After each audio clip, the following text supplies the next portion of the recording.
नमस्कार दोस्तों, कलाम एकेडमी के डिजिटल ऐप पे आपका स्वागत है। तो लास्ट क्लास के अंदर हम लोग परमाणु मॉडल के बारे में डिस्कस कर चुके थे।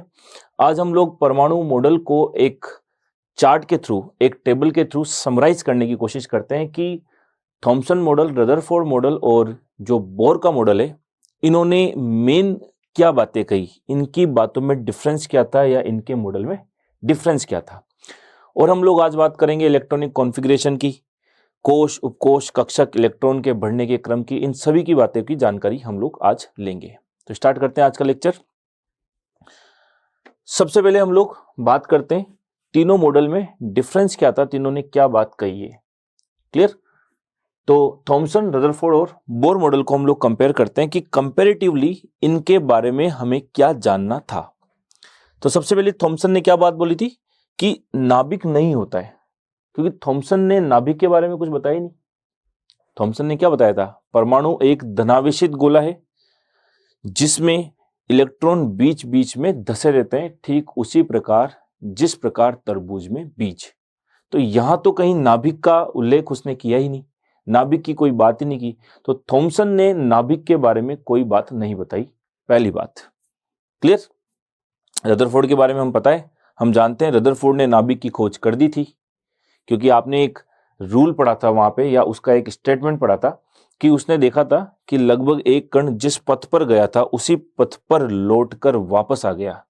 तो उससे निष्कर्ष क्या निकाला था? क्योंकि अल्फा कण जो था वो पॉजिटिव चार्ज था और पॉजिटिव चार्ज टकरा करके वापस उसी पथ पर आ रहा था।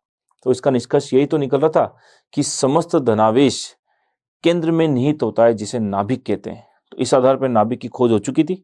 मतलब रदरफोर्ड ने ये बोला था कि भाई नाभिक होता है उसके मॉडल के अंदर। ठीक, तो रदरफोर्ड के टाइम नाभिक की बात हो गई, तो बोर के मॉडल में भी ऑब्वियस सी बात है ही है। तो बोर के टाइम भी ये बात हो चुकी थी कि नाभिक होता है। क्लियर? ठीक। नेक्स्ट, थॉमसन ने क्या बोला था कि परमाणु एक धनावेशित गोला है। आपको बताई थी एक बात कि इसने मेनली जो लाइन बोली थी वो यही बोली थी कि परमाणु एक धनावेशित गोला है जिसमें इलेक्ट्रॉन बीच बीच में धसे रहते हैं, ठीक उसी प्रकार जिस प्रकार तरबूज में बीज। तो थॉमसन ने बोला था धनावेशित गोले के रूप में होता है क्या? परमाणु। इतनी बात ही बोली थी इसने। ठीक है। रदरफोर्ड ने क्या बोला? धनावेश के अंदर तो क्या है? प्रोटॉन, यानी धनावेश में प्रोटॉन कहां रहते हैं? नाभिक के अंदर होते हैं। तो ये बात उसने बता दी थी, क्योंकि उसने बोला था समस्त धनावेश केंद्र के अंदर निहित रहता है, जिसे नाभिक कहते हैं। मतलब नाभिक के अंदर क्या पाया जाएगा? धनावेश यानी प्रोटॉन पाया जाएगा। तो धनावेश नाभिक के अंदर होता है, इसने बता दी थी।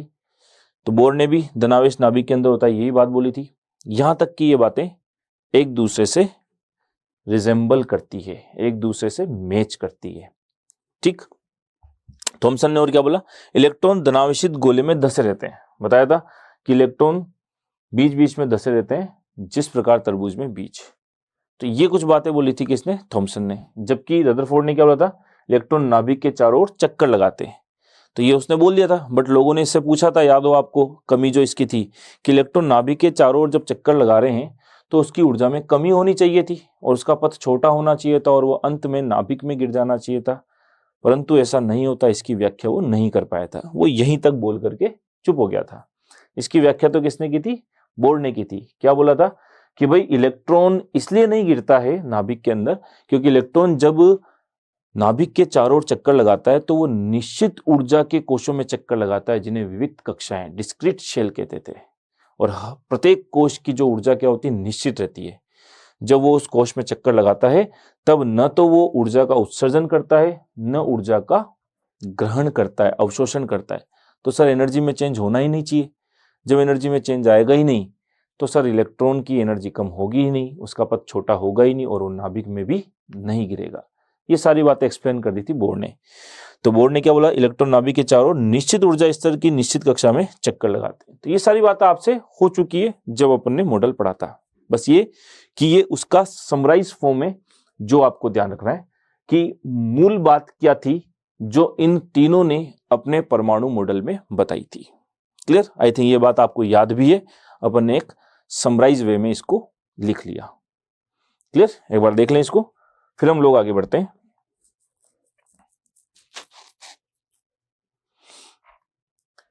क्लियर? आई थिंक इतनी बात ठीक है, आगे बढ़ा जाए। ठीक, आगे बढ़ते हैं। नेक्स्ट एक क्वेश्चन है जो इस पर बेस बहुत बार पूछा जाता है, अच्छे एग्जाम्स में पूछा गया है, हालांकि अपने न्यूमेरिकल्स कम पूछे जाते हैं, ना के बराबर पूछे जाते हैं, बट अच्छे एग्जाम्स के अंदर न्यूमेरिकल इस तरह के पूछे जाते हैं, पूछे गए हैं। क्या कि ब्रोमीन के दो समस्थानिक है, ब्रोमीन के दो आइसोटोप दे दिए आपको, 35 ब्रोमीन 79, ठीक, और इसके पाए जाने का प्रतिशत दे दिया 49.7%, और दूसरा इसका समस्थानिक है 35 ब्रोमीन 81, ठीक, और इसके पाए जाने का परसेंटेज है 50.3%। इस तरह का क्वेश्चन याद करिए, आपने क्लोरीन में पढ़ा था। क्लोरीन में क्लोरीन 17 और क्लोरीन 35 जो दो समस्थानिक पढ़े थे, ठीक है, 17-35 और 17-37, यानी 35 और 37 वाले जो समस्थानिक पढ़े थे, वहां पर भी मैंने आपको उनकी पाए जाने की प्रतिशत बताई थी, कितनी, 3:1, 75% और 25%। तो ऐसे ही यहाँ पे इनकी भी परसेंटेज आपको गिवन है। मैंने क्या बोला था, आपको सबकी रटने की जरूरत नहीं है, आपको ज्यादातर जो सिलेबस में मिलती है वो क्लोरीन की मिलती है 3:1, वो याद होनी चाहिए क्योंकि आपको मिलती भी और बहुत बार पूछी भी जाती है। इसके अलावा किसी दूसरे तरह का क्वेश्चन पूछते हैं, दूसरे एलिमेंट का पूछते हैं, तो वो आपको परसेंटेज देगा, क्योंकि आपको परसेंटेज नहीं पता हो सकती, आपको ये क्वेश्चन में गिवन होगी, ठीक है, रटने की जरूरत नहीं, ये क्वेश्चन में देगा। तो इसने इनका एटॉमिक मास दे दिया, दोनों का परमाणु द्रव्यमान दे दिया और पाए जाने का प्रतिशत दे दिया। क्या पूछा है, ब्रोमीन का औसत परमाणु द्रव्यमान, एवरेज एटॉमिक मास, ठीक है, एवरेज एटॉमिक मास पूछा है। तो आपको पता ही है एवरेज एटॉमिक मास किस तरह से निकाला जाता है। तो एवरेज एटॉमिक मास निकालने का तरीका आपको पता था। तो एवरेज एटॉमिक मास देखिए हम लोग किस तरह से निकालते हैं।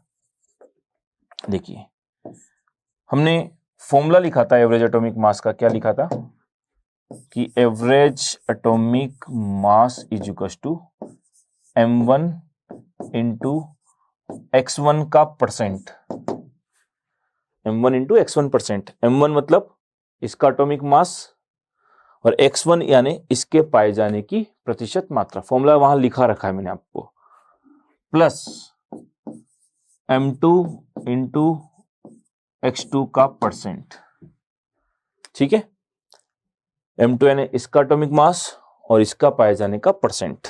तो फॉर्मूला तो ये था हमारा,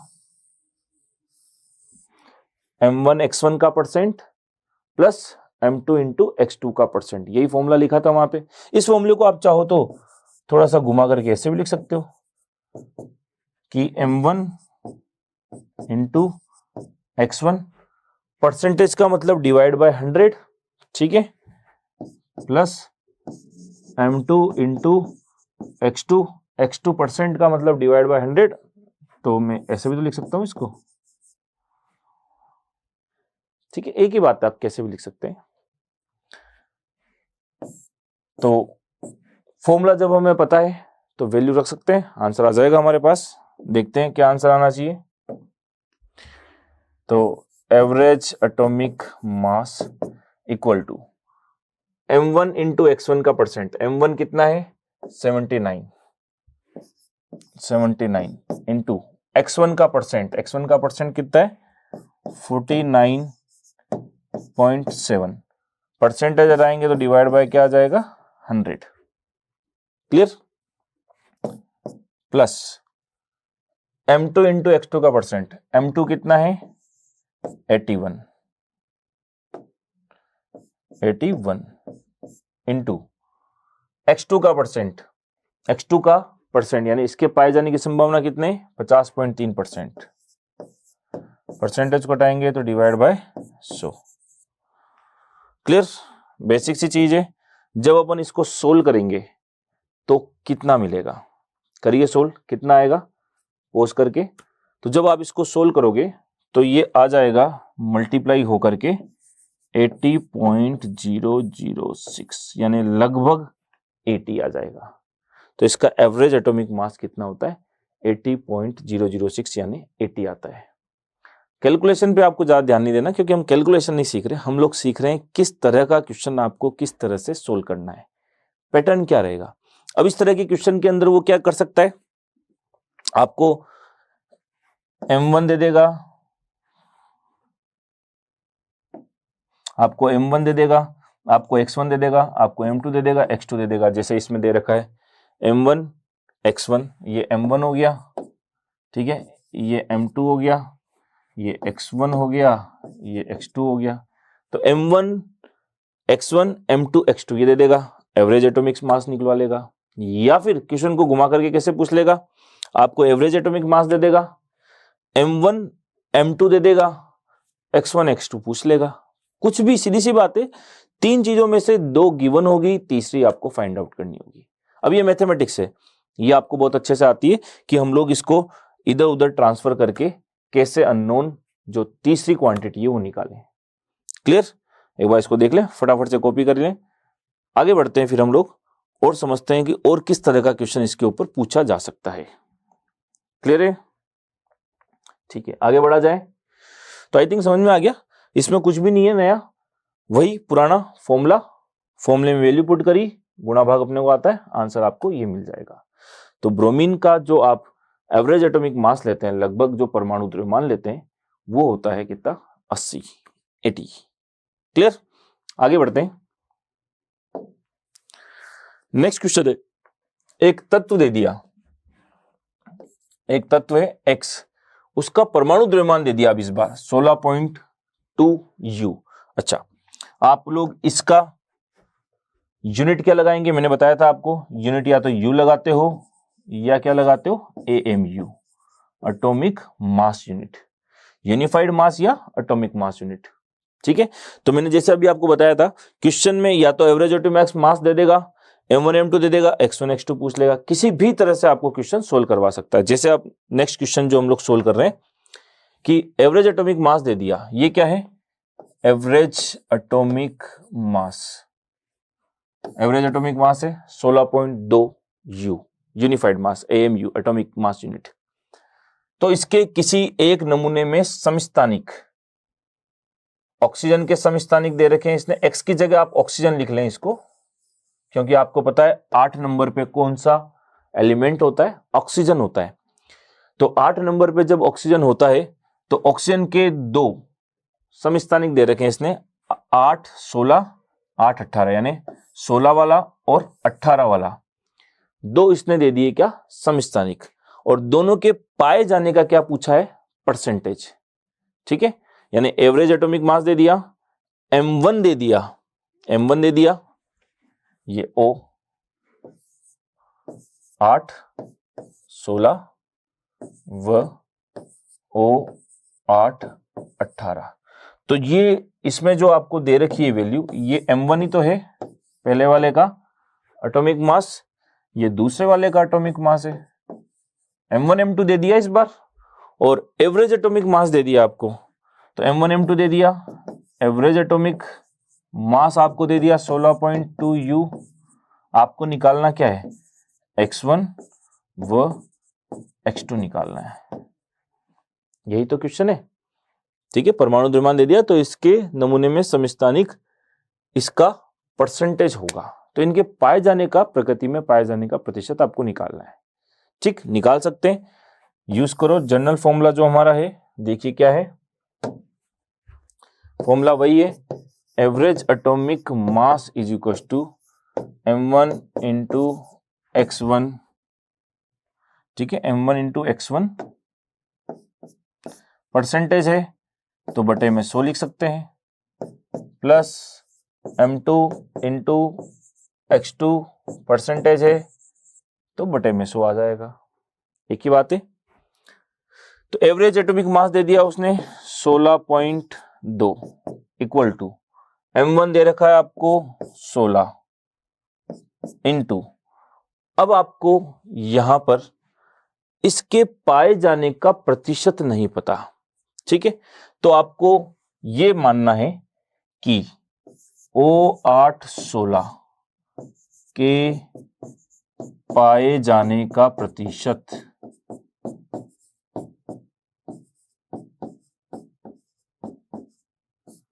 आपने क्या मान लिया, सपोज x मान लिया, क्योंकि आपको इन दोनों के पाए जाने का प्रतिशत निकालना है, और आपको पता है ओवरऑल ये कितना है, 100% है।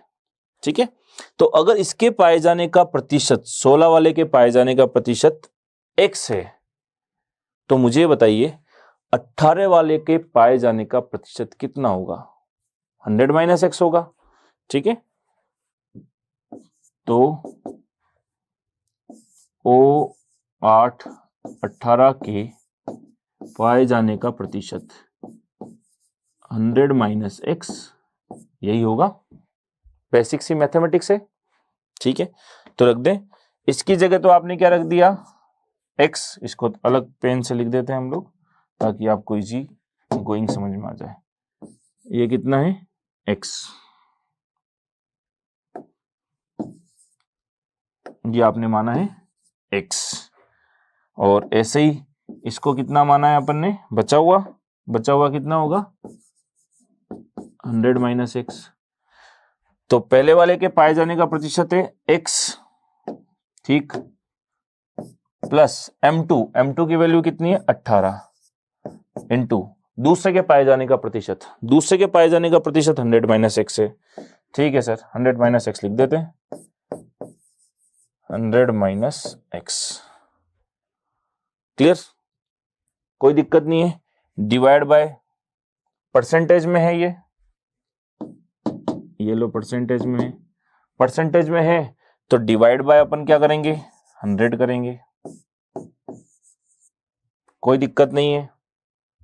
ठीक है, आगे सोल्व करो। आगे सोल्व करेंगे तो ये है 16.2 equal to 16 into x, 16x upon 100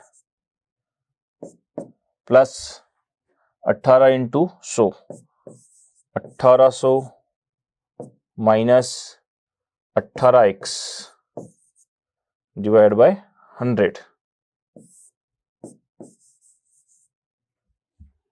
clear यहां तक? तो यहां तक तो हमें कोई दिक्कत नहीं है। क्लियर है? यहां तक एक बार कॉपी कर लें इसको, फिर हम लोग आगे समझते हैं इसको। और मेरे करने से पहले इसको सोल्व करें एक बार, कितना आंसर आना चाहिए।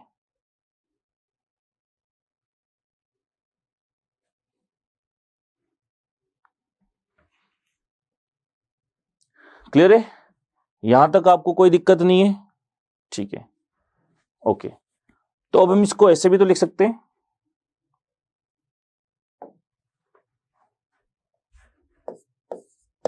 सोलह point two is equal to 16x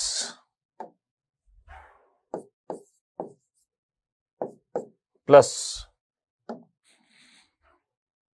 1800 minus 18x, 1800 minus 18x divide by 100। इसमें कोई दिक्कत? इसको इस तरह से लिखा जा सकता है, बिल्कुल ठीक है। इस स्टेप को हमने क्या कर दिया? इस तरह से लिख दिया, कोई दिक्कत नहीं है। ठीक, क्रॉस मल्टीप्लाई हम लोग कर सकते हैं। क्रॉस मल्टीप्लाई करिए, इसको इससे मल्टीप्लाई किया, इसको इससे मल्टीप्लाई किया, कितना आ जाएगा? 16.2 into 100 equal to 16x plus 1800 minus 18x। Clear? ठीक है, ये कितना हो गया?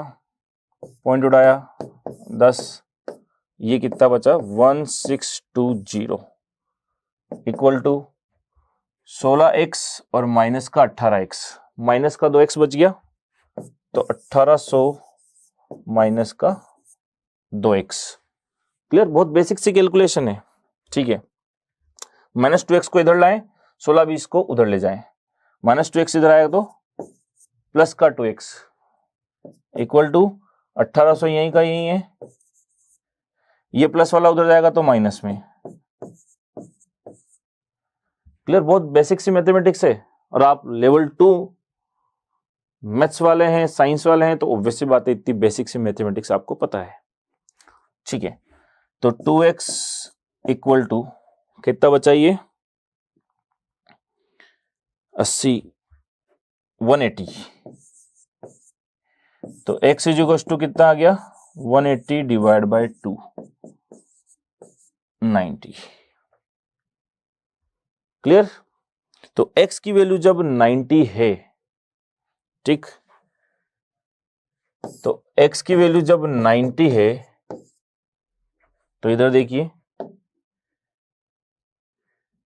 x की वैल्यू कितनी है हमारे पास 90 है, तो 100 माइनस एक्स की कितनी आएगी, 100 माइनस एक्स की आएगी कितनी 10। तो 100 माइनस एक्स की वैल्यू हमारे पास कितनी होगी 100 माइनस 90 बराबर 10। बात समझ में आ गई। तो x की वैल्यू हमारे पास होगी कितने परसेंट 90%, और जो दूसरा वाला था उसकी वैल्यू कितनी होगी हमारे पास 10%। तो आपको यह समझ में आ जाएगा कि यहां पर किसके पाए जाने का परसेंट कितना है। ये जो इसको x माना था इसकी वैल्यू हमारे पास आ गई कितनी 90%, और ये कितनी आ गई लगभग 10%। तो इनके पाए जाने का प्रतिशत 90 और 10% होता है। क्लियर है? आई थिंक आपको समझ में आ गया होगा।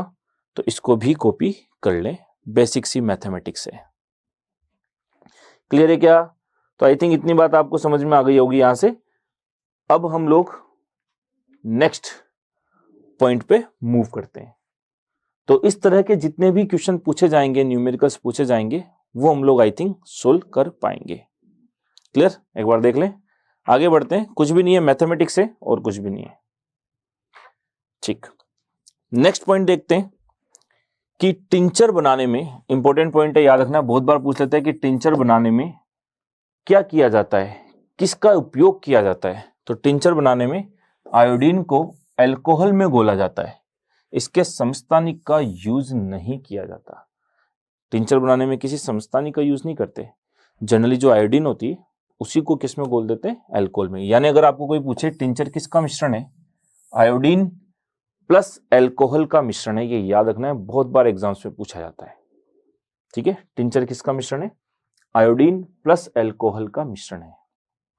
ठीक है, आगे नेक्स्ट क्वेश्चन को देखते हैं क्या पूछा जाता है। तो क्वेश्चन पूछा जाता है कि यदि किसी परमाणु में इलेक्ट्रॉन की संख्या 8 है, इलेक्ट्रॉन की संख्या 8 दे रखी है और प्रोटॉन की संख्या भी कितनी है 8 है, तो देखिए क्वेश्चन क्या दिया रखा है, तत्व का परमाणु क्रमांक ज्ञात करें और उस पर चार्ज आवेश निकालें। क्लियर? तो देखिए बहुत बेसिक सा क्वेश्चन है, पर बहुत बार ये गलती करा जाता है। हमको ध्यान ही रखना है कि तत्व का परमाणु क्रमांक आपको पूछा गया है। अब आपको पता है किसी तत्व का परमाणु क्रमांक किसके बराबर होता है, तो सर हमें बहुत अच्छे से पता है, हमने इलेक्ट्रॉन प्रोटॉन न्यूट्रॉन निकालना सीखा है। तो उसमें यह सीखा है किसी तत्व का परमाणु क्रमांक बराबर होता है जेड, जिसको हम लोग जेड से लिखते थे, और ये जेड किसके बराबर होते हैं, प्रोटॉनों की संख्या के। मतलब किसी तत्व में जितने प्रोटॉन होंगे उतना ही उसका परमाणु क्रमांक होगा। ये हमको बहुत अच्छे से पता है, किसी तत्व में प्रोटॉनों की संख्या ही उसके परमाणु क्रमांक को बताती है, या जितना परमाणु क्रमांक होता है उतने प्रोटॉनों की संख्या होती है। तो परमाणु क्रमांक किसके बराबर, परमाणु क्रमांक बराबर होगा जेड के, और जेड कितना है, ठीक है, परमाणु क्रमांक जो जेड है वो कितना है, उसके प्रोटॉनों की संख्या के बराबर, और प्रोटॉन की संख्या कितनी है 8 है। तो हम लोग क्या बोलेंगे, इसमें प्रोटॉनों की संख्या कितनी होगी 8। कोई दिक्कत नहीं है, जिसने इलेक्ट्रॉन प्रोटॉन न्यूट्रॉन निकालना सीखा है, जिसने वो लेक्चर देखा है, उसको बिल्कुल भी दिक्कत नहीं आएगी। तो प्रोटॉनों की संख्या इसमें कितनी है 8 है, इसलिए परमाणु क्रमांक भी कितना होगा 8 होगा। बिल्कुल बेसिक सी बात। क्लियर? ठीक, इस परमाणु पर आवेश कितना होगा, चार्ज कितना होगा। ठीक, फिर आपको मैंने बताया था कि परमाणु 3 तरह से मिल सकता है कोई भी तत्व, A प्लस A और A माइनस में। ओनली A लिखा है इसका मतलब है उसके ऊपर कोई चार्ज नहीं है, और कोई चार्ज नहीं है मतलब वो उदासीन है, और उदासीन का मतलब होता है जितने प्रोटॉन उतने इलेक्ट्रॉन, जितना प्लस उतना माइनस। अब जितने प्रोटॉन उतने इलेक्ट्रॉन, तो प्रोटॉनों की संख्या बराबर कितनी है 8, इलेक्ट्रॉनों की संख्या कितनी है 8। तो प्रोटॉन और इलेक्ट्रॉन बराबर हैं, तो प्लस और माइनस आपस में एक दूसरे को कैंसिल आउट कर देंगे, एक दूसरे को उदासीन कर देंगे। तो जितने प्लस होते हैं उतने माइनस होते हैं, तो वो उदासीन होता है। तो सर प्रोटॉन भी 8 है, इलेक्ट्रॉन भी 8 है, तो इसके ऊपर क्या आवेश आएगा, कोई आवेश नहीं आएगा, नो चार्ज, नो चार्ज, कोई आवेश नहीं आएगा, मतलब वो कैसा होगा तत्व, उदासीन होगा। और अगर आपको इलेक्ट्रॉन प्रोटॉन न्यूट्रॉन निकालने में कोई दिक्कत नहीं आती तो आप इस तरह के सारे क्वेश्चन कर लेंगे। अगर आपने वो लेक्चर देखा है तो आप इजीली ये क्वेश्चन कर लेंगे। क्लियर है? कॉपी कर लेंगे, इसको देख लें, आगे बढ़ते हैं।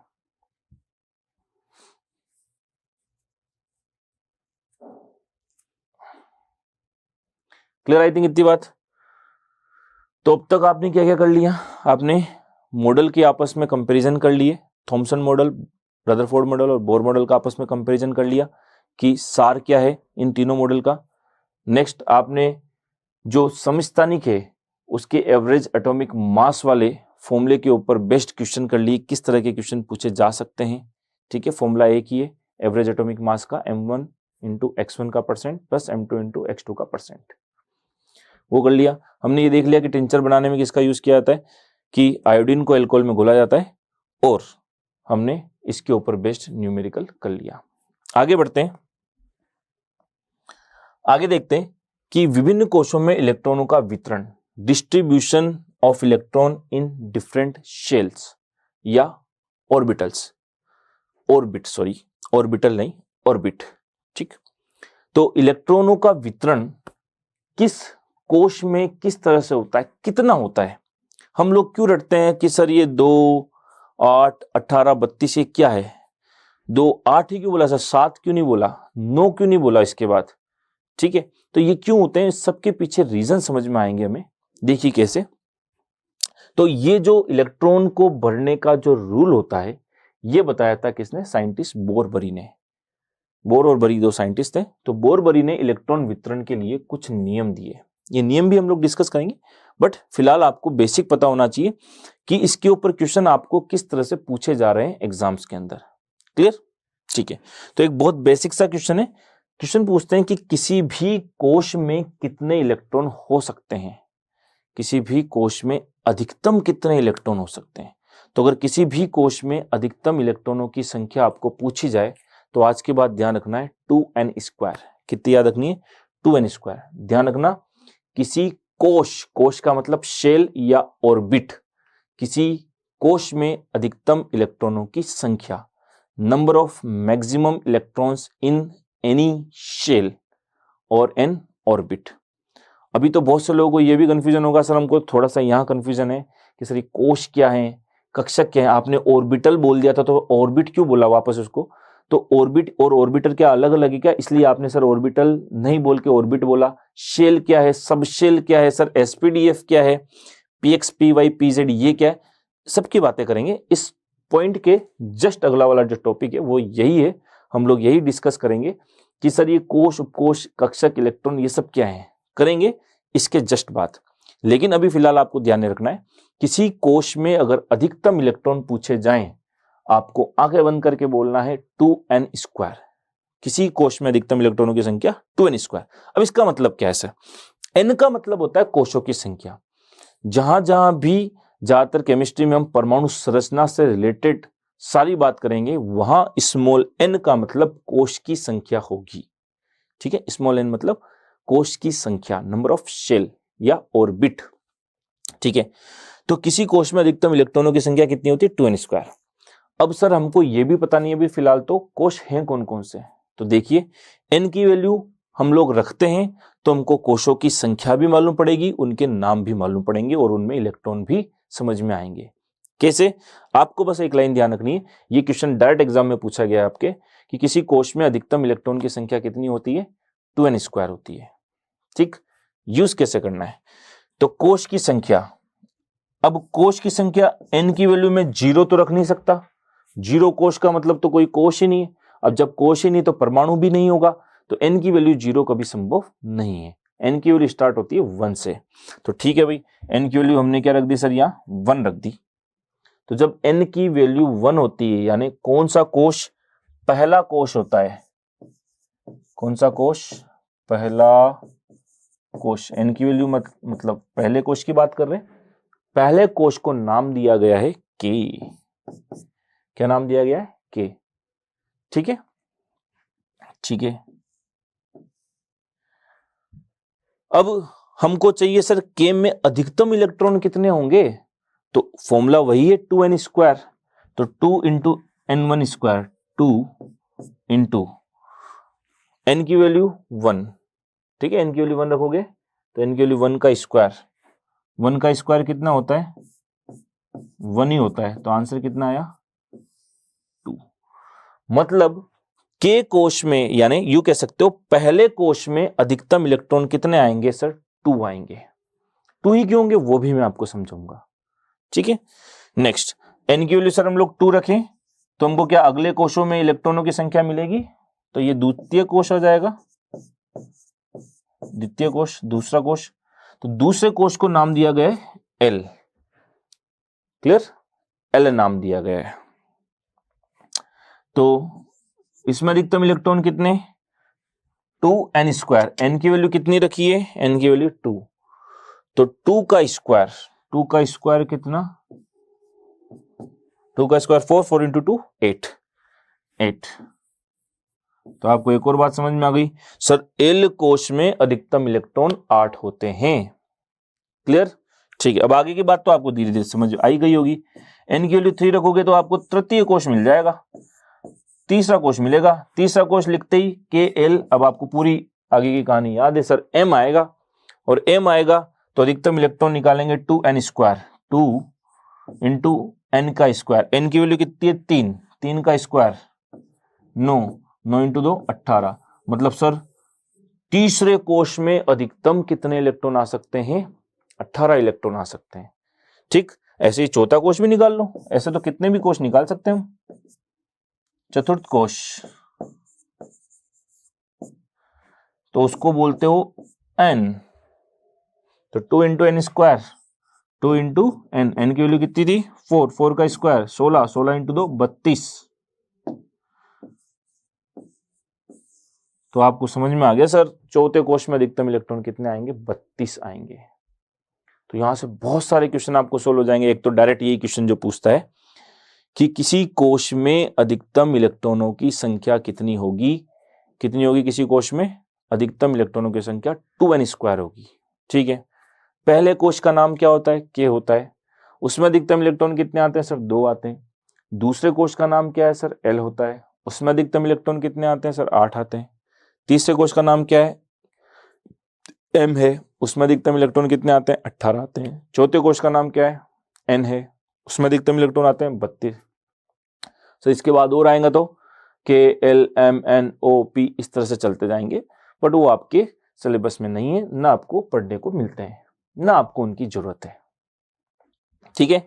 तो ये थे बेसिक जो आपको पूछे जाते हैं बहुत बार।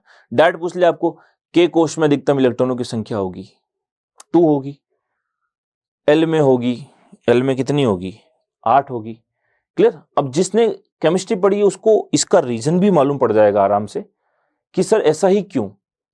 तो देखिए इसके पीछे लॉजिक भी आपको समझ में आ जाएगा अगर आपने ढंग से पढ़ा है तो। देखिए कैसे समझने की कोशिश करते हैं।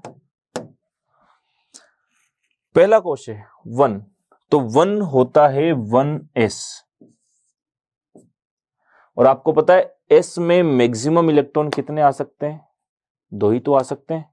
तो इसलिए यहां पर कितने इलेक्ट्रॉन होते हैं, 2 ही इलेक्ट्रॉन आ सकते हैं, इसलिए हम लोग सर यहां रखते हैं कितना, 2 इलेक्ट्रॉन, तभी तो s में मैक्सिमम 2 इलेक्ट्रॉन है, ठीक है। ये 2 है, तो 2 में कौन कौन से आ सकते हैं, 2 में सर आ सकते हैं 2s और 2p आते हैं, ठीक है। 2s 2p, 2d कभी होता ही नहीं है, काम ही खत्म, तो 2f भी नहीं होगा, 1s 1p भी नहीं होता, 1d भी नहीं होता, 1f भी नहीं होता, क्लियर। 3, तीसरे कोश में क्या क्या आते हैं, तीसरे कोश में आपको पता है 3s 3p 3d, ठीक है, ये आते हैं। 3f आपको पता है 3f होता ही नहीं है। और चौथे में कौन कौन से आते हैं, चौथे में सर 4s आता है, 4p आता है, 4d आता है, 4f आता है। तो आपका दिमाग चल गया होगा आई थिंक कि मैं आपको क्या समझाना चाह रहा हूं। एस में मैक्सिमम इलेक्ट्रॉनों की संख्या सर 2, पी में मैक्सिमम इलेक्ट्रॉनों की संख्या 6, तो 6 और 2 8 ही तो आएंगे सर, डी और एफ तो होते ही नहीं है।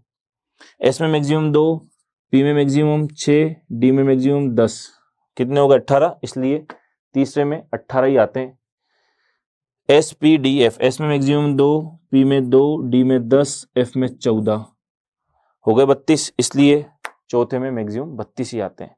अब आपको कारण समझ में आ गया सर 8 की जगह 7 क्यों नहीं हुआ, कि 7 ही होते हैं मैक्सिमम, मैक्सिमम कितने हो सकते हैं 8 हो सकते हैं। सर 9 क्यों नहीं हुआ 8 की जगह, क्योंकि 9वां इलेक्ट्रॉन रखने की जगह है ही नहीं यहां पर। इससे आपका एक क्वेश्चन और सोल्व हो गया कि सर कौन कौन से उपकोष संभव नहीं है, कौन कौन से कक्षक संभव नहीं है, ये संभव नहीं है। बात समझ में आ गई, जो काट रखे हैं वो संभव नहीं है, उनके पीछे भी लॉजिक है, क्वांटम संख्या है उसकी वजह से ऐसा होता है।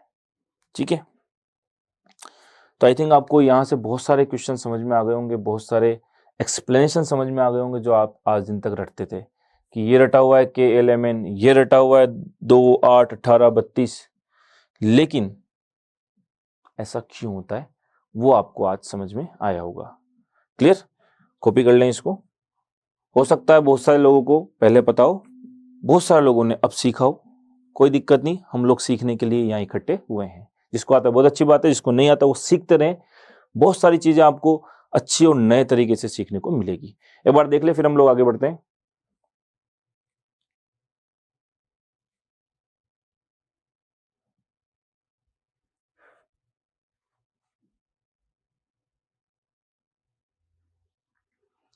क्लियर है, आगे बढ़ा जाए। ठीक, फिर नेक्स्ट, जब भी इलेक्ट्रॉन बढ़ते हैं हम लोग, इलेक्ट्रॉन बढ़ते हैं तो इलेक्ट्रॉन हमेशा सीक्वेंस में भरेंगे। पहले K भरा जाएगा, फिर L भरा जाएगा, फिर M भरा जाएगा, फिर N भरा जाएगा, इस तरह से आगे चलते रहेंगे। तो पहला कोश भरने के पश्चात अगले कोश में क्या भरे जाते हैं, इलेक्ट्रॉन भरे जाते हैं। वही चीज, पहले K, फिर L, फिर M, फिर N। आपको यहां से इलेक्ट्रॉन वितरण भी समझ में आ जाएगा कि इलेक्ट्रॉन वितरण किस तरह से होता है, इलेक्ट्रॉनों को भरने का क्रम क्या होता है, इलेक्ट्रॉनिक विन्यास कैसे निकाला जाता है, ये भी सीखेंगे हम लोग। ठीक है, तो आई थिंक ये बात बहुत इजी है कि पहले K भरा जाएगा, फिर L, फिर M। ठीक है, अब देखिए इस पे क्वेश्चन किस तरह से पूछा जा सकता है आपको एग्जाम के अंदर।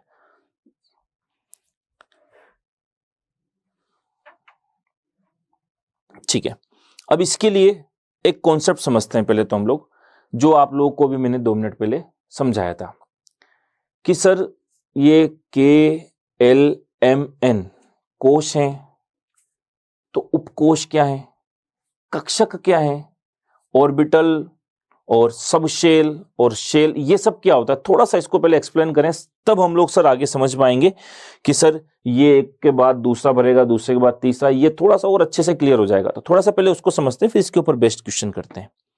क्लियर, ध्यान से देखिए इस 5 मिनट के इस टॉपिक को जो मैं समझाना चाह रहा हूं आपको।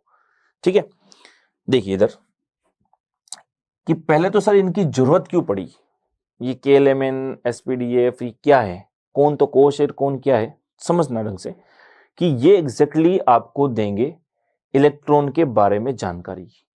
ठीक है, इलेक्ट्रॉन कहां भरा हुआ है, जैसे आपको कोई कॉल करके पूछे अब्रोड से कि भाई आप कहां रहते हो, तो आप जैसे सपोज जयपुर रहते हो, तो आप क्या बताओगे कि मैं जयपुर में इस जगह रहता हूं, तो उसको इतनी आसानी से समझ में नहीं आएगा, क्योंकि जो अब्रोड रहता है उसको इतनी ज्यादा नहीं बात पता होगी जयपुर कहाँ है क्या है। तो आप उसको एक्सप्लेन कैसे करोगे अपना एड्रेस, कि मैं वर्ल्ड में रहता हूँ, कहाँ, इंडिया में, इंडिया में रहता हूँ मैं कहाँ, राजस्थान में, राजस्थान में रहता हूँ मैं कहाँ, जयपुर में, और जयपुर में इस एड्रेस पे रहता हूँ। तो उसके लिए इजी होगा आपको समझना, आपको पहचानना, आपका पता लगाना। तो सेम इस तरह से आप इसको समझ सकते हैं कि जैसे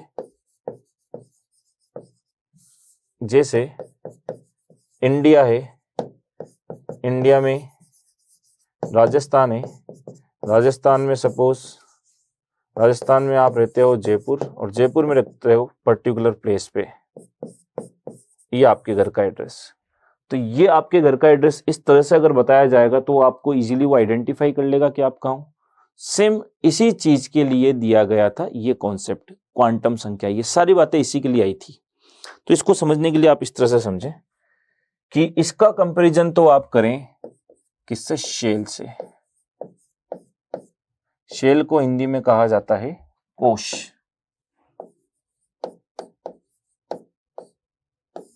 इसी को कहा जाता है ऑर्बिट, कक्ष। तो कोश और कक्ष एक ही चीज है। सबसे पहली बात तो ये, जिसको कुछ भी नहीं आता केमिस्ट्री में, सबसे पहली बात तो ये समझे कि कोश और कक्ष एक ही है, कक्षक अलग है, उसको ऑर्बिटल बोलते हैं या ऑर्बिटल बोलते हैं इंग्लिश में, वो अलग है।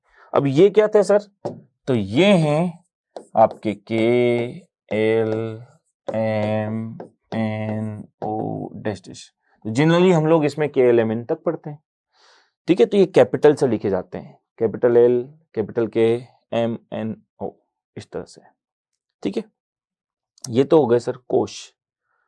अब इंडिया में है राजस्थान, ठीक, तो शेल के अंदर होंगे सब शेल, ठीक है। तो शेल के अंदर होते हैं, शेल के अंदर होते हैं सब शेल, सब शेल, सब शेल को बोलते हैं उपकोश, ठीक है। तो कोश के अंदर होते हैं उपकोश। अभी उपकोश क्या मतलब? इनके अंदर के एल एम एन, इनके अंदर होंगे क्या? उपकोश एस पी डी एफ, ये लिखे जाते हैं स्मॉल में, ठीक है। एस पी डी एफ जो आप बोलते हो वो उपकोश है, कोश से छोटे उपकोश, कप्तान से छोटा उपकप्तान, ठीक है। ठीक है भाई। अब उपकोश जैसे राजस्थान में है जयपुर, तो उपकोश के अंदर हैं, उपकोश के अंदर हैं ऑर्बिटल्स, कक्षक, इसके अंदर है क्या? कक्षक। तो ये जो उपकोश है इनके अंदर कक्षक होते हैं। अब कक्षक का मतलब आप देसी भाषा में समझ सकते हो डिब्बा, ठीक है। जैसे एस के अंदर सर कितने डिब्बे? तो एस के अंदर आप एक डिब्बा बनाते हो, मतलब एस के अंदर कितने कक्षक? एक कक्षक। पी के अंदर सर ऐसे डिब्बे हम 3 बनाते थे, तो पी के अंदर कितने कक्षक? 3 कक्षक। डी के अंदर सर ऐसे डब्बे बनाते थे हम लोग 5,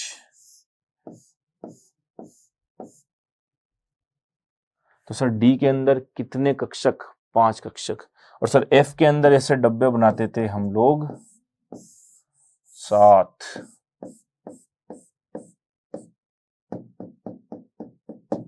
तो एफ के अंदर कितने कक्षक? 7 कक्षक। बात समझ में आ गई?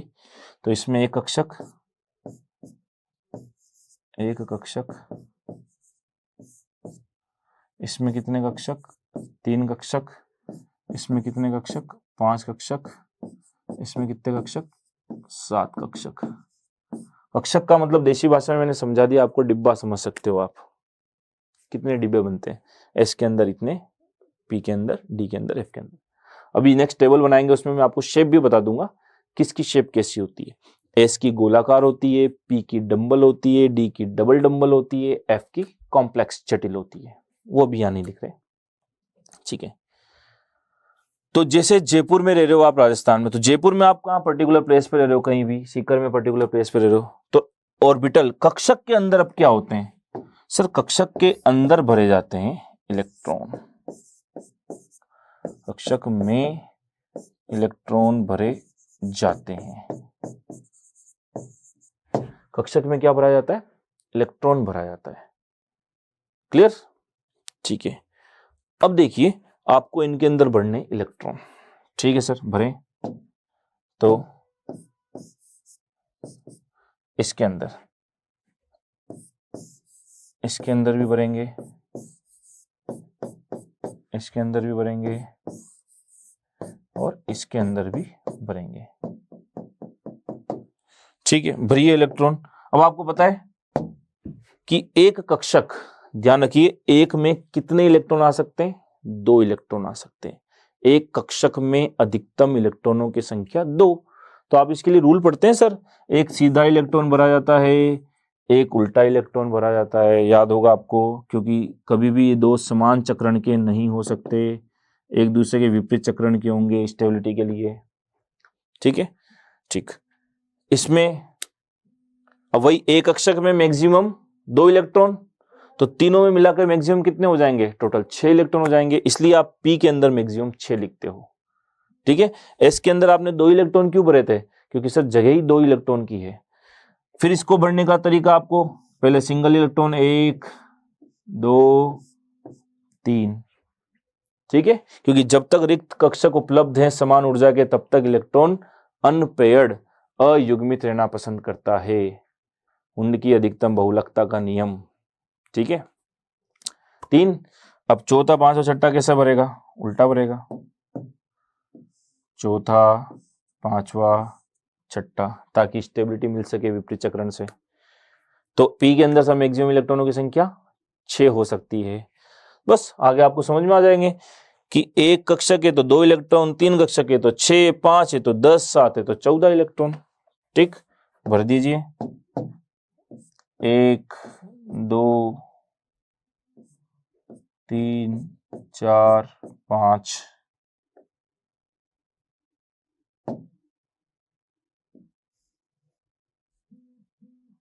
6 7 8 9 10। तो पी के अंदर 6 और डी के अंदर मैक्सिमम 10 इलेक्ट्रॉन, इसलिए भर सकते हैं। ठीक है, फिर वापस सेम एफ में 1 2 3 4 5 6 7 8 9 10 11 12 13 14। तो अब आपको ये समझ में आ गया होगा कि सर मैक्सिमम इलेक्ट्रॉन जो हम भरते हैं वो कितने होते हैं। हम लोग क्यों बोलते हैं कि सर यहाँ मैक्सिमम इलेक्ट्रॉन जो होंगे, मैक्सिमम इलेक्ट्रॉन इसमें सर 2 ही होंगे, इसमें सर पी में 6 ही होंगे, इसमें डी में मैक्सिमम 10 इलेक्ट्रॉन ही होंगे, और इसमें मैक्सिमम इलेक्ट्रॉन कितने, 14 इलेक्ट्रॉन ही होंगे। तो ऐसा क्यों बोलते हैं सर हम लोग, तो ऐसा इस वजह से बोला जाता है। आई थिंक अब आपको पहले तो ये समझ में आ गया होगा कि कोश, उपकोश और कक्षक अलग अलग है। कोश में उपकोश है, उपकोश में कक्षक है, और कक्षकों में इलेक्ट्रॉन भरे जाते हैं। क्लियर है, आई थिंक बिल्कुल अच्छे से क्लियर हो गया होगा। आप बहुत अच्छे से पढ़े, एक चीज में बिल्कुल बेसिक से आपको समझा रहा हूं, चाहे आपको केमिस्ट्री आती हो चाहे नहीं आती हो, बट साथ साथ पढ़े, बहुत अच्छे से आपको कॉन्सेप्ट समझ में आएगा। और गारंटी ये है कि आपको केमिस्ट्री में क्वेश्चन गलत नहीं होने दूंगा, लेकिन आप तरीके से और मन लगा के यहाँ पे पढ़ाई करें। ठीक है, फालतू कमेंट बाजी में बिल्कुल ध्यान नहीं दें।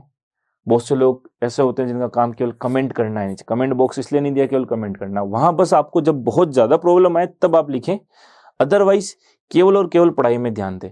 ई नोट्स आपको मिल जाएंगे, आपको बहुत सारी चीजें मैं लिखा रहा हूँ, आपको लगता है कि कोई चीज 1-2 लाइन ई नोट्स में नहीं है तो आप उसको सेल्फ लिख लें, कोई दिक्कत नहीं। अगर आपके हाथ से लिखी हुई लाइन है तो वो आपको ज्यादा याद रहेगी। बार बार मैं आपको ये बात कह रहा हूं, छोटी छोटी चीजों का इश्यू बनाना बंद करें, कुछ नहीं होगा, केवल पढ़ाई से सिलेक्शन होगा। जितना आप खुद से पढ़ेंगे, खुद से लिखने में ध्यान देंगे, आपको उतना अच्छा समझ में आएगा। और मैंने आपको ये बात बोली है, कोशिश ये करें अगर हो सके, भले ही आपको ये नोट्स मिल भी गए वहीं पे पढ़े डाउनलोड होके, फिर भी आप साथ में कॉपी पेन लेकर जरूर बैठें, साथ साथ में जरूर मेन चीजें लिखें। नहीं तो आप सारा लिखें ना पोस्ट कर करके, कौन सी दिक्कत है आपको, कौन सा क्या करना है अभी दिन भर, केवल पढ़ाई करनी है अब आपको 2-3 महीने, इसके अलावा कहीं भी ध्यान नहीं देना है।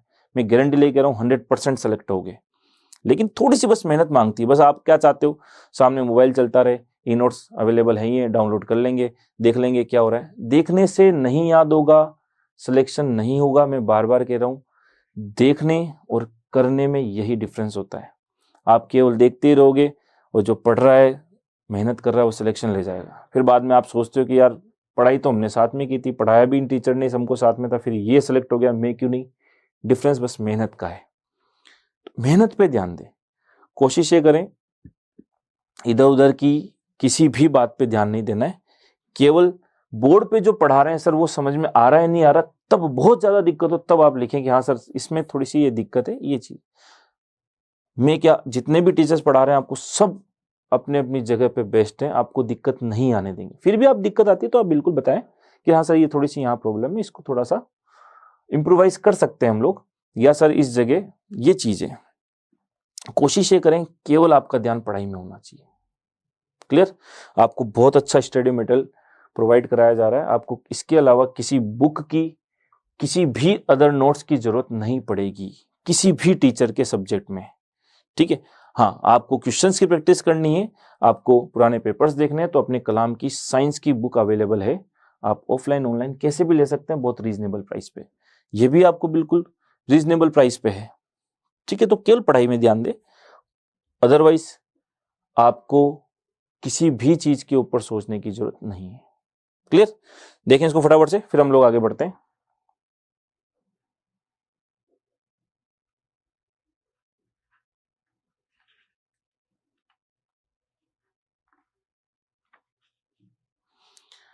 क्लियर? आई थिंक यहां तक की बात बहुत अच्छे से क्लियर है आपको, ठीक है? बताते रहें कि हाँ सर हमको बहुत अच्छे से समझ में आ रहा है, कमेंट में ये जरूर लिखें हाँ सर हम बहुत अच्छे से पढ़ रहे हैं, हमको बहुत अच्छे से समझ में आ रहा है। इसी तरह से हम लोग पढ़ते रहेंगे और सिलेक्शन लेंगे, ठीक है? चलिए आगे बढ़ते हैं। अब इसको पूरे को समराइज करते हैं, जो आपने अभी पढ़ा है इस टेबल के अंदर, ठीक? जो भी आपने पढ़ा है इस टेबल के अंदर, इसको समराइज करते हैं। कैसे? उपकोष कौन कौन से थे सर? उपकोष कौन थे? जो कोश के अंदर होते हैं। कोश थे सर KLMN, तो उपकोष उसके अंदर होंगे SPDF। तो पहले उपकोष देख रहे हैं हम लोग यहाँ पे कि कौन कौन से उपकोष है सर हमारे पास।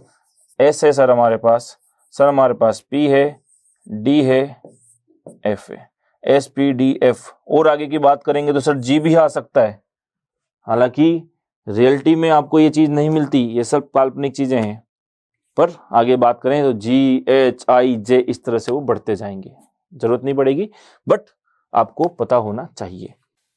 कक्षकों की संख्या सर एस में कक्षक, कक्षक का मतलब बताया था सर आपने डिब्बे, कितने डिब्बे एस में? एस में सर डिब्बे हैं 1, तो एस में कक्षकों की संख्या कितनी है सर? 1 है, ठीक है ना? अधिकतम इलेक्ट्रॉन सर एक डब्बे में अधिकतम इलेक्ट्रॉन कितने होंगे? एक डब्बे में अधिकतम इलेक्ट्रॉन सर 2 ही होंगे। क्लियर? ठीक। P, अच्छा आकार भी लिख सकते हैं यहां पे, आकार। S जो होता है वो गोलाकार है सर, P जो है वो सर कैसा है? डंबल आकार का होता है, ये सर डबल डंबल होता है, डबल डंबल है। और F का आकार होता है जटिल, ठीक है? तो S का आकार होता है गोलाकार, P का आकार होता है डंबल, D का आकार होता है डबल डंबर, और F का आकार होता है जटिल। तो गोलाकार को आप कैसा बना सकते हैं? गोलाकार को आप बना सकते हैं इस तरह से, गोलाकार। डंबल को आप बनाते हैं ऐसे, डबल डंबल को हम बनाते हैं ऐसे, ठीक है? और जटिल का कोई आकार नहीं होता, ठीक है? P की बात करते हैं, तो P के अंदर कक्षक डब्बे कितने ऐसे? 3 थे, ठीक है? 3। अधिकतम इलेक्ट्रॉन कितने आएंगे इसमें? 6। डी में ऐसे डब्बे कितने थे? 5। तो अधिकतम इलेक्ट्रॉन कितने आएंगे? 10। एफ में ऐसे डब्बे थे कितने? 7।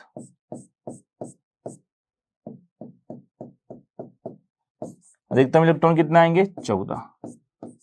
तो आपको समझ में आ गया होगा किसके अंदर कितने अधिकतम इलेक्ट्रॉन हो सकते हैं, किस उपकोष का आकार कैसा है, और इसके अंदर कक्षकों की संख्या और अधिकतम इलेक्ट्रॉनों की संख्या कितनी होगी।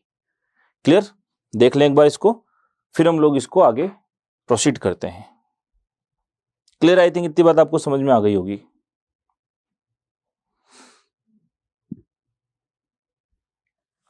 क्लियर? ठीक है। अब देखिए यहां से कुछ क्वेश्चंस आप देखिए कहां कंफ्यूज करते हैं। पहला क्वेश्चन, किसी कोश में अधिकतम इलेक्ट्रॉनों की संख्या कितनी होगी?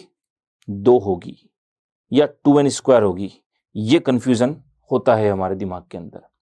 तो किसी कोश में या कक्ष में अधिकतम इलेक्ट्रॉनों की संख्या बता रखी है 2n², ठीक है? किसी भी कोश के अंदर अधिकतम इलेक्ट्रॉन चाहिए तो आप बोलेंगे 2n²। लेकिन किसी कक्षक में अधिकतम इलेक्ट्रॉन, तो सर कक्षक तो कोई सा भी हो, कक्षक का मतलब तो बता रखा है सर आपने डिब्बा, और डिब्बे में तो सर मैक्सिमम 2 ही इलेक्ट्रॉन होंगे। क्लियर? डिफरेंस देखिए बहुत अलग अलग है दोनों क्वेश्चन। किसी कक्षक में तो हमेशा 2 ही होंगे, कक्षक मतलब डिब्बा, डिब्बे में तो 2 ही इलेक्ट्रॉन आएंगे। किसी कक्षक में तो हमेशा 2 ही इलेक्ट्रॉन होंगे। अच्छा, पी के किसी कक्षक में अधिकतम इलेक्ट्रॉनों की संख्या सर 2 ही होगी। पी का कक्षक होगा तो भी 2 ही इलेक्ट्रॉन, डी का कक्षक होगा तब भी 2 ही, एफ का होगा तब भी 2 ही। वर्ड्स को ढंग से सुनना, वर्ड्स ही गलत करवाते हैं। कक्षक तो किसी का भी हो sir, S P D F, कक्षक का मतलब तो एक डब्बा होता है, डब्बे में तो मैक्सिमम 2 ही इलेक्ट्रॉन आते हैं। ये पूछे कोश में अधिकतम इलेक्ट्रॉन तो 2n²। ठीक, अब क्वेश्चन को बदलता हूं। एस उपकोश में अधिकतम इलेक्ट्रॉनों की संख्या, एस उपकोश तो इतना ही है, तो अधिकतम इलेक्ट्रॉन तो 2 ही हो सकते हैं। पी उपकोश में अधिकतम इलेक्ट्रॉनों की संख्या, पी उपकोश में तीनों डब्बे आएंगे और तीनों डब्बे में मिलाकर टोटल इलेक्ट्रॉन 6। पी उपकोश में अधिकतम इलेक्ट्रॉनों की संख्या 6, लेकिन पी कक्षक में अधिकतम इलेक्ट्रॉनों की संख्या 2। पी कक्षक में अधिकतम इलेक्ट्रॉन 2, पी कक्षक में अधिकतम इलेक्ट्रॉन 2, पी उपकोश में अधिकतम इलेक्ट्रॉन 6। तो सर कक्षक तो किसी का भी हो, अधिकतम इलेक्ट्रॉन 2 ही होंगे। हाँ, उपकोश पूछे तो इस डी उपकोश में 10, एफ उपकोश में 14। तो दिमाग लगा सकते हो, अगर आगे में जी पूछता, अगर मैं बोलता आगे जी के अंदर ऐसे कितने होते, 1 3 5 7, तो आगे क्या आता ही है 9 आता, तो इलेक्ट्रॉन कितने आते हैं, दुगने 18 आते। हो सकता है, रेलवे के पेपर में पूछा गया था इस तरह का क्वेश्चन, अभी तक आपके नहीं पूछा गया इस तरह का क्वेश्चन, तो हो सकता है, कोई दिक्कत नहीं। तो S P D F G H I J ऐसे आगे सीक्वेंस चलती जाएगी, बट आपके है ही नहीं। आपको तो ये बेसिक भी याद रहे तो भी बहुत है, क्वेश्चन यहां से भी एक गलत नहीं होगा आपका। क्लियर है? आई थिंक ये बात समझ में आ गई। तो 3 क्वेश्चन वापस रिपीट कर रहा हूं। किसी कोश में अधिकतम इलेक्ट्रॉनों की संख्या 2n², किसी कक्षक में अधिकतम इलेक्ट्रॉनों की संख्या 2, कक्षक किसी का भी हो सर, और किसी उपकोश में अधिकतम इलेक्ट्रॉन आपको पता है, उपकोश में एस में 2 होते हैं, पी में 6 होते हैं, डी में 10 होते हैं, एफ में 14 होते हैं। क्लियर है? कॉपी कर लें इसको, फिर हम लोग इसको समराइज कर देते हैं कि ये जो हमने बोला है इनके मीनिंग क्या है। ठीक, ओके। तो ये पूरा जो अभी मैंने बोला है इसका सार ये रहा कि सर किसी कोश में, कोश को ही बोलते कक्षा, शेल या ऑर्बिट में अधिकतम इलेक्ट्रॉन बता रखे हैं 2n²। Very very very important question, बहुत बार आया पेपर्स में। उपकोश में अधिकतम इलेक्ट्रॉन बताया सर, एस में 2, पी में 6, डी में 10, एफ में 14। क्यों है? कारण पता है। 6 की जगह 7 क्यों नहीं हुए? कारण पता है। 10 की जगह 11 क्यों नहीं हुए? कारण पता है। क्लियर? क्योंकि सर कक्षक इसमें 3 ही है तो मैक्सिमम 6 ही आएंगे, सर इसमें कक्षक 5 ही है तो मैक्सिमम 10 ही आएंगे। ठीक है? और सबसे इंपॉर्टेंट, किसी एक कक्षक में, कक्षक मतलब ऑर्बिटल में अधिकतम इलेक्ट्रॉन सदैव कितने होंगे सर? 2 ही होंगे, चाहे वो कक्षक किसी का भी हो। ये 3 सबसे इंपॉर्टेंट बात है, इस पूरे का सार समझ सकते हैं आप। वेरी वेरी वेरी इंपॉर्टेंट बात समझ में आ गई होगी, नहीं आए तो याद कर लेनी है, गलत नहीं होगा क्वेश्चन। और यही वो जो जगह है जहां से वो क्वेश्चन आपको गलती करवाता है। क्लियर? कॉपी कर लें इसको, फिर हम लोग आगे समझते हैं। क्लियर इतनी बात? आगे बढ़ा जाए? ठीक है। अब इसके ऊपर बेस्ड क्वेश्चन जो मैं आपको समझा रहा था, क्या कि किसी परमाणु का K और L कोश भरा है, K भरा है और K के बाद पता है आपको L बढ़ता है, L के बाद M बढ़ता है, M के बाद N बढ़ता है। तो K और L कोश भरा है, ये भी पूरा भरा हुआ है, ये भी पूरा भरा हुआ है। तो उस परमाणु में इलेक्ट्रॉनों की संख्या ज्ञात करो। सबसे बच्चों वाला क्वेश्चन है, आंख बंद करके हम लोग इसका आंसर बता सकते हैं। बताइए कितना आना चाहिए। K पूरा भरा है, K में मैक्सिमम कितने इलेक्ट्रॉन थे? 2 थे सर। चिल्ला के हम लोग परेशान हो गए इतनी देर से आपके साथ। L में अधिकतम कितने थे सर? 8 थे। इसका कारण भी हमको पता है क्यों थे। ठीक है, K और L भरा है तो इलेक्ट्रॉनों की संख्या कितनी होगी? कितनी हो गई? 10 होगी। सर अब तो इस तरह के क्वेश्चन गलत होंगे नहीं, होने भी नहीं चाहिए, ठीक है। इससे इजी ये चीज नहीं हो सकती, क्योंकि आप जब रेंडमली किताबें पढ़ते हो ना तो आपको ये चीज इतने अच्छे से एक्सप्लेन करके नहीं मिलेगी। हमारा काम यही है आपको चीजों को इजी बना करके समझाना। चीजें वही है, मैं कोई नया खोज करके नहीं पढ़ा रहा, बस यही उसको सिंप्लीफाई करके आपको पढ़ा रहा हूं, और काम की चीज क्या है वो पढ़ा रहा हूं, ठीक है। क्लियर, आगे बढ़ा जाए। तो अब हमारा जो अगला टॉपिक है, देखिए क्या है जो आपको ध्यान रखना है। इलेक्ट्रॉनिक विन्यास, इलेक्ट्रॉनिक कॉन्फ़िगरेशन क्या होता है। इलेक्ट्रॉनिक विन्यास होता है इलेक्ट्रॉन्स का अरेंजमेंट, ठीक है। इलेक्ट्रॉन किस तरह से कहां पर अरेंज किए जाएंगे, कहां पर इलेक्ट्रॉन कितने भरे जाएंगे, ठीक है। इलेक्ट्रॉन बढ़ने का क्रम है, सीधी सी बात है। इलेक्ट्रॉनिक कॉन्फ़िगरेशन होता है इलेक्ट्रॉन भरने का क्रम।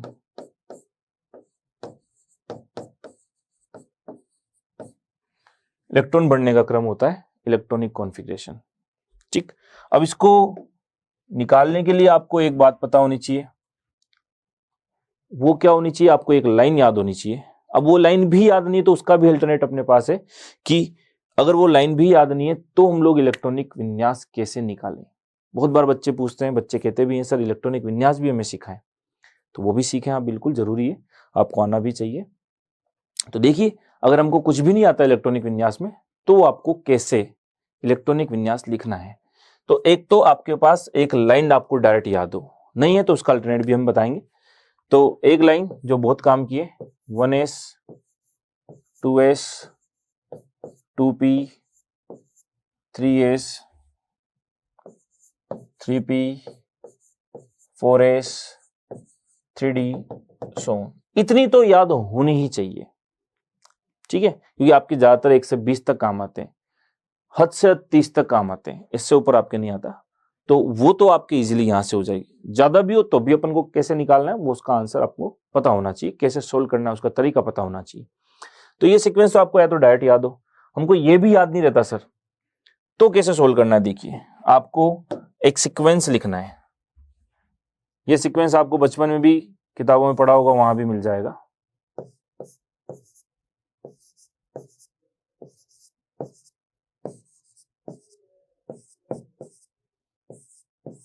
बस ये सीक्वेंस जो आपको लिखना है वो सेम गैप में लिखना है, मैं बताऊंगा कारण क्यों। फिर उसके बाद 2p से स्टार्ट करें,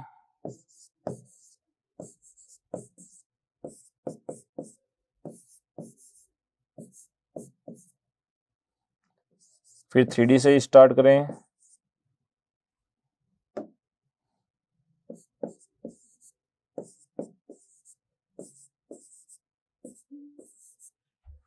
फिर 4f से स्टार्ट करें।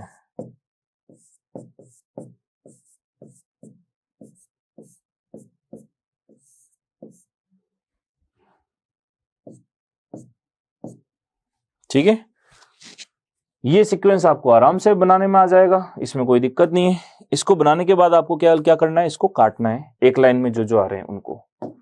कैसे, 1s 2s ये ये ये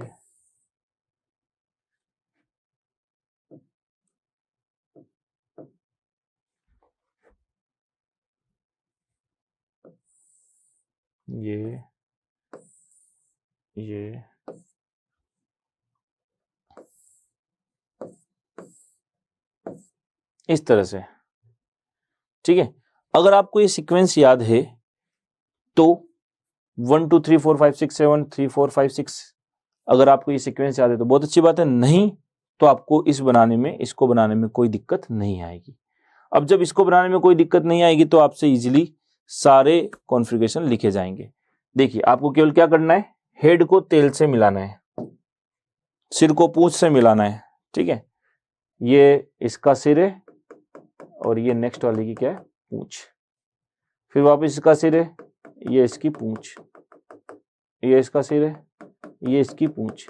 तो आपको सीक्वेंस नजर आने लग जाएगा, 1s फिर सर 2s फिर 2p 3s फिर 3p 4s 3p 4s, ठीक है। 3p 4s तक तो सर ये लिखा हुआ आपने 3p 4s। फिर अब ये देखिए कहां जाएगा पीछे, ये 3d 4p 5s, 3d 4p 5s।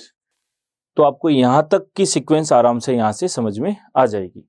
और अगर हम लोग आगे की सीक्वेंस देखें तो 5s के बाद देखिए क्या आएगा, 4d 5p 6s, ऐसे आगे तक की सीक्वेंस आती जाएगी। बट आपको यहां तक की ही रिक्वायरमेंट है, आपको यहां तक की ज्यादातर पूछी जाती है। क्लियर। अब आगे देखते हैं, जैसे हम लोग अब सबका विन्यास निकालना चाहें, जैसे हाइड्रोजन का निकालना चाहें विन्यास, ठीक है, तो आपको तरीका बताया था। विन्यास निकालने का मतलब, विन्यास क्या है, इलेक्ट्रॉन बढ़ने का क्रम है। तो हमको इलेक्ट्रॉन बढ़ने, तो इलेक्ट्रॉन बढ़ने के लिए आपको मैंने क्या बोला, इसके थ्रू ये लाइन याद होनी चाहिए, या तो ये लाइन डायरेक्ट याद हो या इसके थ्रू हम लोग ये लाइन ध्यान रख सकते हैं। अब इसमें सीक्वेंस में आपको इलेक्ट्रॉन बढ़ने, अब आपको पता है हाइड्रोजन में कितने इलेक्ट्रॉन होते हैं, एक। इलेक्ट्रॉन निकालना मैंने आपको सिखा दिया है। तो हाइड्रोजन में एक इलेक्ट्रॉन होते हैं, सबसे पहले यहाँ एक इलेक्ट्रॉन भरेंगे 1s में, तो 1s में कितने इलेक्ट्रॉन आ गया, 1। तो टोटल एक ही है तो एक भर दिया आपने, ठीक। हाइड्रोजन के बाद जैसे अगर आपको हीलियम भरना है, हीलियम में कितने इलेक्ट्रॉन, 2, तो यहीं से स्टार्ट करोगे आप। एस में मैक्सिमम कितने इलेक्ट्रॉन आते हैं, 2, तो हाँ सर इसमें ही भर सकते हैं हम लोग, तो 1s2। लेकिन अगर अब मैं चाहता हूं लिथियम का लिखना है हमको इलेक्ट्रॉनिक विन्यास, लिथियम में कितने इलेक्ट्रॉन होते हैं, 3, इसका नंबर है 1, इसका है 2, इसका है 3, 3 इलेक्ट्रॉन बढ़ने हैं। तो यहां से स्टार्ट करो 1s, क्या मैं 1s3 लिख सकता हूं, आप कहेंगे नहीं, क्योंकि सर हमको पता है एस में मैक्सिमम कितने इलेक्ट्रॉन आते हैं, 2 ही इलेक्ट्रॉन आते हैं। उसका कारण भी पता है सर, एस में मैक्सिमम 2 ही क्यों आते हैं, क्योंकि सर एक ही कक्षक है, एक ही कक्षक में तो 2 ही इलेक्ट्रॉन आ सकते हैं। तो 1s2, तो सर एस में तो सर 2 ही आ सकते हैं, अपने को कितने चाहिए थे, टोटल 3, एक और बाकी है।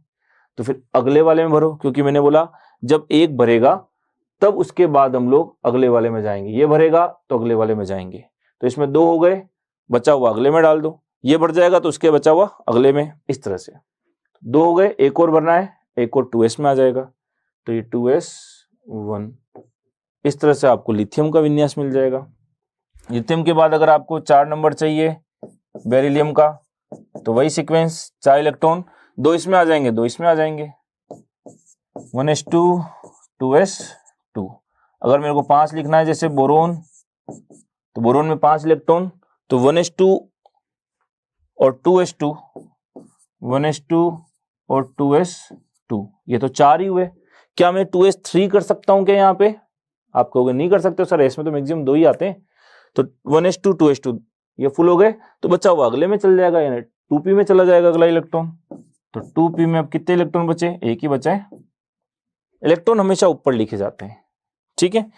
6 नंबर कार्बन पे 2 2 2 4, कितने बचे, 2, तो अगले वाले में आ जाएगा 2p2। आई थिंक क्लियर हो गया होगा आपको। जैसे मेरे को लिखना है 10 नंबर, 10 नंबर पे कौन आता है, नियोन, तो 1s2 2s2, एस में आ चुका, 1s और 2s में, 2 टोटल कितना आ गया, 4। कितने बचे हैं अब, 10 भरने थे टोटल, 6 और बचे हैं, तो इसमें आ जाएंगे क्या, आपको पता है सर पी में मैक्सिमम कितने आते हैं, 6 आ सकते हैं, तो सर इसी में भर सकते हैं हम, 2p6 हो जाएगा। हो गए सर, देखिए 10 इलेक्ट्रॉन, 2 2 4 और 6 10 इलेक्ट्रॉन हो चुके हैं पूरे, ठीक है। तो कुल मिला के कुछ भी नहीं करना आपको, पहले को बढ़ना है, ये बढ़ जाए तो उसके अगले में, ये बढ़ जाए तो उसके अगले में, सीक्वेंस में चलनी है चीजें, ठीक। अब जैसे सोडियम है, 11 नंबर सोडियम, 11 नंबर सोडियम है, तो 1s2 2s2 2p6, तो ये तो सर 10 ही हुए।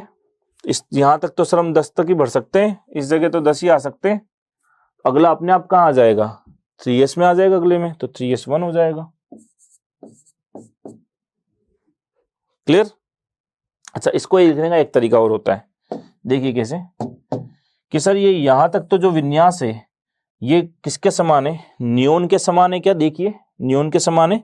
तो मैं इस सोडियम का विन्यास ऐसे भी लिख सकता हूं बराबर, कि जो विन्यास है नियोन का वो तो एज इट इज ब्रैकेट में लिख करके, और आगे क्या 3s1।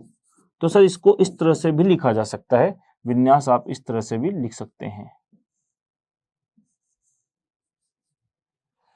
क्लियर, आई थिंक आपको समझ में आ गया।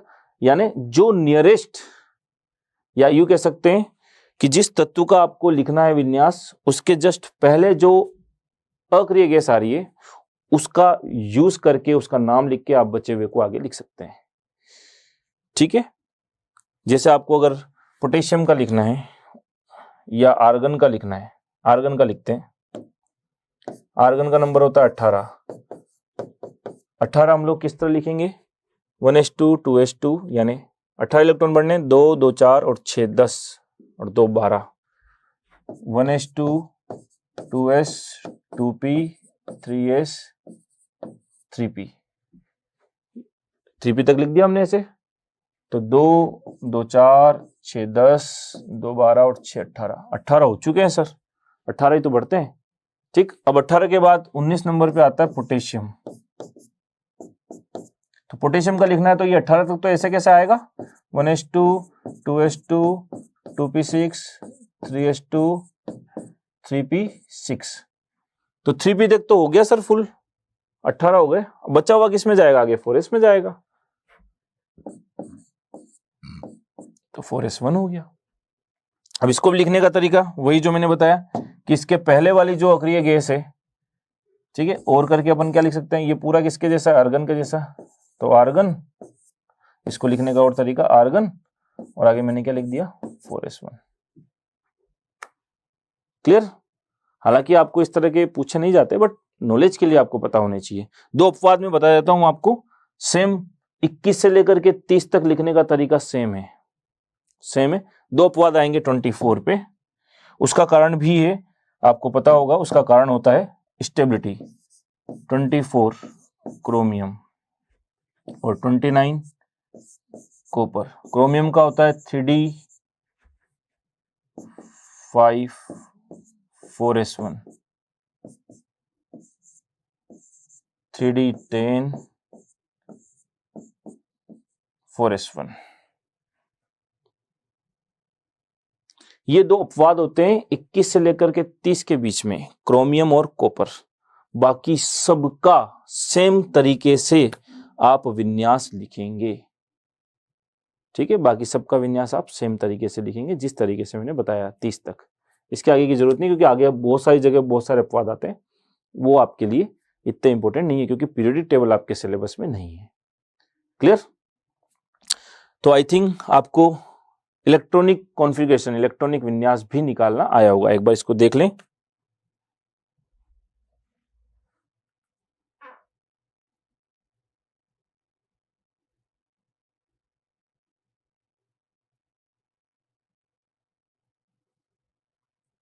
क्लियर है। आप चाहो तो इसको ऐसे भी लिख सकते हो, 4s1 और 3d5 बाद में लिख दो, 4s1 3d5 या 4s1 3d10, ऐसे भी लिख सकते हो आप। ठीक है, मैं लिख देता हूं इसको और करके, आपको हर तरीके से पता होना चाहिए। इसको और ऐसे भी लिख सकते हो, 4s1 3d5, ताकि आपको कंफ्यूजन नहीं हो कि सर हम लोग 4s पहले लिखते हैं ना 3d से, तो आप लिखने का तरीका ये हो सकता है 4s1 3d5 और इसके लिए 4s1 3d10। ठीक है, इसको आगे पीछे लिख सकते हो, कोई दिक्कत नहीं, ये सही सीक्वेंस है। ठीक है, ये सीक्वेंस है इलेक्ट्रॉन भरने का। इलेक्ट्रॉन इस तरह से भरे जाते हैं। ठीक है, ये अपन ने भरने के बाद लिखे हैं, तो आपको ये दोनों तरीके से मिल सकते हैं, इसमें वरी करने वाली कोई जरूरत नहीं है, टेंशन लेने वाली कोई जरूरत नहीं है। क्लियर। तो आई थिंक आपको इलेक्ट्रॉनिक विन्यास भी निकालना समझ में आ गया होगा। यहां से आशा करता हूं यहां तक की क्लास आपको बहुत अच्छे समझ में आई होगी। आज का सेशन भी बहुत अच्छे से समझ में आया होगा, बहुत शानदार सेशन रहा होगा, आपको कुछ नई चीजें सीखने को मिली होगी। तो इनको रिवाइज करें, मिलते हैं नेक्स्ट लेक्चर में, तब तक के लिए थैंक यू वेरी मच।